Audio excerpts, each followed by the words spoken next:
Alright, Shalom, Shalom. We're the real Hebrew Israelites coming day in and day out to prophesy the downfall of Babylon the Great, which is America. First off and foremost, all praises, honor, and glory be unto Yahweh, Ba'ashem, Yahweh Shai, Ba'ashem, Karkadash. Double honors to the elder apostles, the great millstone, salutations to the elect, wherever you may be. Brother Shapaya coming at you again with another quick little lesson. Today's lesson is Proverbs 12, and we start with verse 1. Whosoever loveth instruction loveth knowledge, but he that hateth reproof is brutish. All right, just like it says, a wise man will increase in learning. All right, the only way you can go and increase in learning is if you love knowledge. The only way you're going to love knowledge is if you fear the Lord, because fearing the Lord is the beginning of knowledge. But it turns around and says, he that hateth reproof is brutish. All right, just like he that hateth, they hateth him that rebuketh in the gate. Obviously, this nigga don't want to be reproved. Obviously, he don't fear or love Yahweh Ba'ashem Shai. So when the nigga is told that he's doing wrong, he don't want to hear it. We just getting the blood off our hands at the end of the day. Verse 2, a good man obtaineth favor from the Lord, but the wicked man, a man of wicked devices will he condemn. And same thing with, what was that, Cain and Abel. All right, Cain had the righteous sacrifice. The Lord showed him favor. And Cain, a man of wicked devices, all right, he had a weak-ass sacrifice, and the Lord condemned him. And then told him that, hey, sin will lie at your feet, and you're going to be the ruler over him. And that's exactly what happened, man. Verse 3, a man shall not be established by wickedness, but the root of righteousness shall not be moved. And that's the difference, all right? Esau think he's standing by his own wickedness. No, the Lord's, all right, it's Acts 10, all right? All right, that, Acts 10, Isaiah 10, Acts healeth himself against him that heweth it, okay? But guess what, Esau? You're not going to stand by yourself because you can't stand by yourself. And not only that, the Lord is showing you the difference, that the righteous is going to last forever. Wickedness is only temporary. It can't last forever because it's corrupt, okay? And that's what the Lord is showing you, Esau, Edom, that your wickedness that you establish ain't about to last forever. The Lord is about to uproot that motherfucker, man. Verse 4, a virtuous woman is the crown of her husband, but she that maketh a shame is yet rottenness in his bones. And that deals with your fucking woman, man, all right? Your man supposed to be a king. That's how you're supposed to view your man. A god. And you bitches don't. You don't. Because honestly, a lot of you, first and foremost, I can't even call you women because none of you women act like a fucking woman. None of you are a helpmate. None of you are a fucking servant. None of you guys are that. I'm speaking of my own fucking experience, man. None of you are that. I've seen a couple of women with their attributes. The only women with that attributes is in her damn 80s, and that's my mama, man. Women from that caliber, back then, all right? Fucking, y'all just got pissed, man. You women are wicked as fuck, man. And like it says, maketh a shame is a rottenness in his fucking bones, man. All right, a lot of you men be ashamed to even be with you, man. See, a lot of you bitches are just a disappointment. Verse 5. The thoughts of the righteous are right, but the counsel of the wicked are deceits. That's why, hey, he devises iniquity upon his bed, man. This is all Esau do, is wickedness, wickedness. How can I destroy Jake? How can I destroy Jake? Okay? But the thoughts of the righteous is right. We're thinking about salvation. We're thinking about vengeance. We're meditating on terror. We're thinking about all the things that the Lord is getting ready to give us, man. All right? Even if it's smashing babies against stone. That's the right thought to add.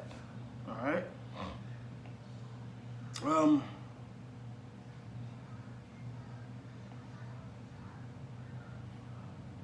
Verse 6. The words of the wicked are to lie in wait for blood, but the mouth of the upright should deliver them. All right? And that's what Esau's mouth does, man, honestly. This man just speaks lies. He slanders us. All he has the tongue of deceit. like the scriptures say, right? And he waits in lurking places for Jake to entrap him. And one thing Esau likes to do, he likes to entrap Jake with words and pen and paper. Okay? That's his whole court system. All right? But it says, but the mouth of the upright shall deliver them. So the words of this book are going to solidify the elect. All right? We're going to be delivered out of this fucking place. No matter what Esau say against us, the Lord is going to protect us. Slack you.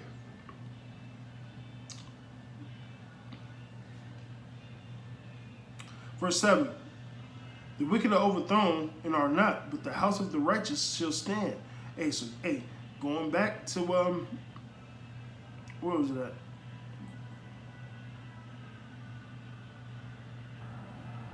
I just read it. Hold on. Right. It says the root of the righteous should not be moved in verse 3. Now check this out in verse 7. The wicked are overthrown, which the Lord said a man is not established by wicked. So he got to get overthrown. And are not, but the house of the righteous will stand. Hey, we're going to stand forever. Hey, like a tree planted by water. Like that song says, like a tree planted by the water. We should not be moved. Okay? Verse 8. A man shall be condemned, Slakia. A man shall be commended according to his wisdom. But he that is of perverse heart shall be despised. Yeah, because at the end of the day, pride is hateful amongst men in Yahweh. And a lot of prideful people are very perverse. All right? And he's going to be despised because although because you got to look at it on the flip side. Although we are despised for our wisdom, that's because people have to slander us. That's part of prophecy. But as far as just speaking knowledge and wisdom and things of that nature that's not off, people do come in there like, damn, okay, this is a deep brother. He got some good ideas. Versus a nigga that's just talking some perverse shit all the fucking time. You don't want to hear that nigga. Like, he's despised. Like, nigga, I don't want to hear shit that comes out your mouth. We've all been in situations like that. Like, this nigga is just horrible. Who friend is this, basically? That's how you look at a person like that. Verse 9. He that is despised and have a servant is better than him that honoreth himself in lack of bread. Hey, that's a proud motherfucker. A motherfucker that honoreth himself and ain't got shit. All right, the Lord said there'll be 3 things his ass hate. And that was I think it was a prideful man that was poor, something like that. I roughly paraphrase. I believe it's in Sirach. All right. Verse 10. A righteous man regardeth the life of his beast, but the tender mercies of the wicked are cruel. You know what? That goes a long way, man. Because when you have an animal. And yeah, I went through a personal lesson myself recently. My dog passed away. But when you have an animal, you get to see yourself as far as, do you care for your beast? Do you feed him, take care of him, wash him, make sure he has everything he needs to sustain himself? Because when you think about it, those are things you have to do for the flock of Yahweh Shem Shai. And that's on the spiritual sense, not physically. You know, on the spiritual sense, that's what you have to do for the flock of Yahweh Shem Shai. So a lot of your physical life transfer into your spiritual life and vice versa. That's why you need to look at the things you have in your life and look at what you're doing with those things spiritually. All right?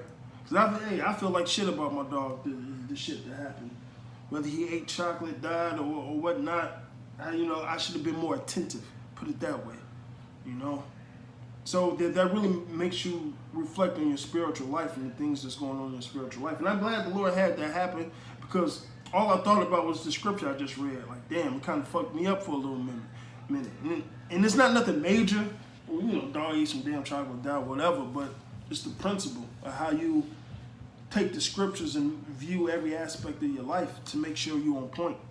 You know, even something as small and minute as that. You know, I take, what's the word I'm looking for? I take counsel on things like that. Counsel amongst myself, you know. I visualize myself in certain things that I've done in my spiritual life, and I go through them. I critique myself, all right? And that's why I say sometimes your spiritual life play out on your physical life and vice versa. So it all depends on what you're doing. But it's better to have a grip on that spiritual life than your physical life, because if you have a good grip on your spiritual life, all that will play over on your physical. Back to this, Salakia. Verse 10. He that tilleth his land shall be satisfied with bread, but he that followeth vain persons is void of understanding. Damn, I should have brought this precept out in my slothful video. But yeah, you got to till the land, man. All right, if you actually doing the work, you're going to reap the benefits. But you got some people that follow after this world, which are vain people, void of understanding. And they, guess what? They, matter of fact, let me get it.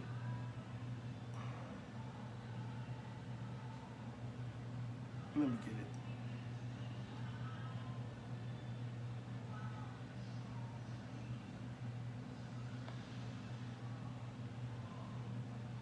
Hold on. Bear with me. Right, Proverbs 24:30. I went by the field of a slothful and by the vineyard of a man void of understanding. And there was basically it said there was thorns, nettles, the wall was broken down. You didn't have nobody to tend to this piece of land, so it got fucked up. It was fucked over. Same with what we about to read in this Proverbs 12. And it says, he that tilleth the land should be satisfied with bread. But what about the man that didn't till the land, that was slothful? All right? What did he do? But he that followeth vain persons is void of understanding. So if you follow a person that's void of understanding, that don't know how to plant or take care of a vineyard, you ain't learning nothing from them. So you don't, in sense, you don't know how to take care of your own vineyard. So therefore, weeds, thorns, nettles, all that is going to grow up amongst your vineyard, man. Which is no use for the vineyard. Which means there's no use for you. Verse 12. The wicked desireth the net of evil man, but the root of the righteous select the root of righteous yielded fruit. The wicked is snared by the transgressions of his lip, but the just shall come out of trouble. And that's really it. Esau's tongue is starting to fall upon his head. It says the wicked is snared by the transgressions of his lips. Damn, I gotta put that in there. What was that, 12 and 13? Come. Verse 14. A man should be satisfied with good by the fruit of his mouth, and the recompense of a man's hands shall be rendered unto him. Which is us speaking this wisdom, man, because what we eating right now, this food is very satisfying. All right, it fills you up. This is the rest that you cause the weary to rest, or to sleep. All right. It says,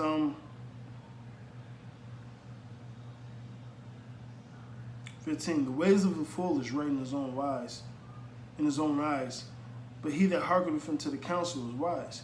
All right, because there's a scripture that says, there's a way that seemeth right to a man, but the end ways thereof is death. All right, so a fool is right in his own eyes. He don't want to take up counsel or get counsel from somebody else, so he could have a cross-examination to see, well, maybe I was wrong, maybe I went off. That proves that nigga was prideful, because a lot of prideful people be like that. Me, I give this flesh a benefit of the doubt because I fuck up. So I want to hear another brother's perspective or his counsel, so I could see myself from all aspects, so I could give the proper judgment. A lot of people don't do that, man. Okay? Verse 16, a fool's wrath is presently known, but a prudent man covereth his shame. And that's called wisdom. Being able to conceal your emotions at times. All right? That takes fucking wisdom. All right? It really does. Verse 17, he that speaketh truth showeth forth righteousness, but a false witness deceit. Yep. And we got plenty of false witnesses as far as false pastors, false prophets. They're false witnesses. Right? We're righteous witnesses. They're false witnesses. And the only thing that comes from them is deceit, which is lies. That's a sweet and bitter water mixed. Okay? That's called deceit. All right? That's bread of sorrows. Verse 18. There is that speaketh like the piercing of a sword, but the tongue of the wise is health. The lips of the truth shall be established, so like the lips of truth shall be established forever, but the lying tongue but a moment, which is Esau. Esau telling his lies and his fibs right now, it's only going to last for a moment, because truth is going to reign forever. Deceit is in the heart of them that imagine evil, but to the counselors of peace is joy. To tell you that having that counsel is key. It's crazy. In all my lessons today, I've been talking about counsel and getting wisdom. Verse 21, there shall no evil happen to the just, but the wicked shall be filled with mischiefs. Salakia. I got to save this precept real quick. Bear with me. Benji, I'm sending it to your phone right now.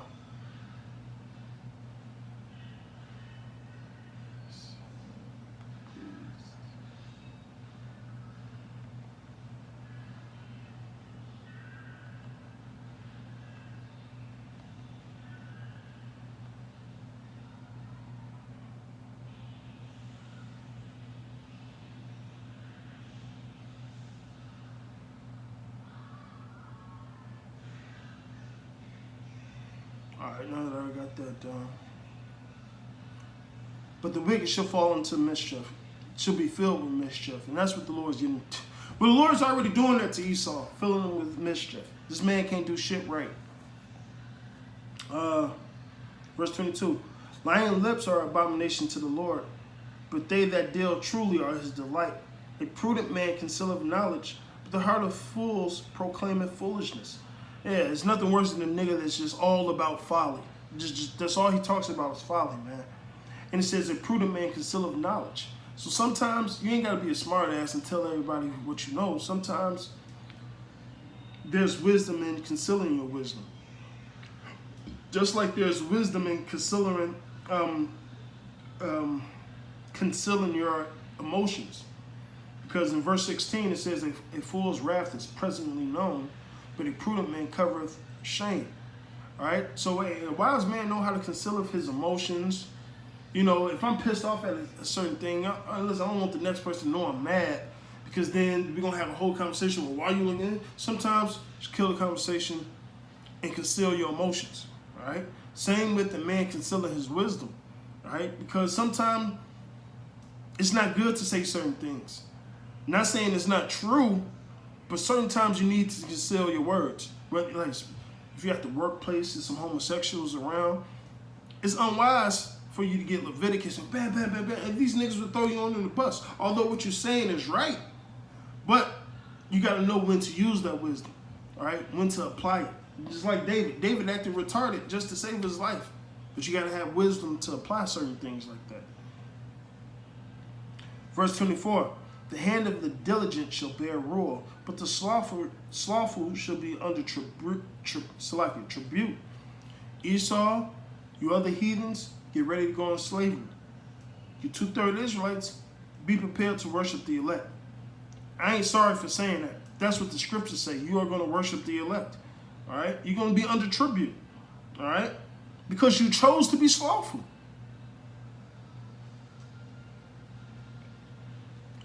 Verse 25, heaviness in the heart of man maketh stoop, but a good word maketh glad. Hey, sometimes you see your brother low. Hey, like scripture says, we build one up in meekness, right? But you see your brother low, sometimes it's good to give a brother some good words, man, to uplift his spirit, man. Seriously, brothers need to learn how to do that. It ain't all about kicking a dead horse or a brother went off and you just going in. You build that brother back up in meekness and you give him some words of encouragement, man. Okay? Verse 26, the righteous is more excellent than his neighbor, but the way of the wicked seduceth them. Yep. The slothful man boasteth not that which he hath took in hunting, but the substance of the diligent man is precious. That's a lazy nigga. Nigga done say you went hunting, got a goddamn deer, and nigga ain't even cook it. And this is stupid. That's fucking stupid. That's just riding meat. What's the point of killing something you just gonna let the meat rot?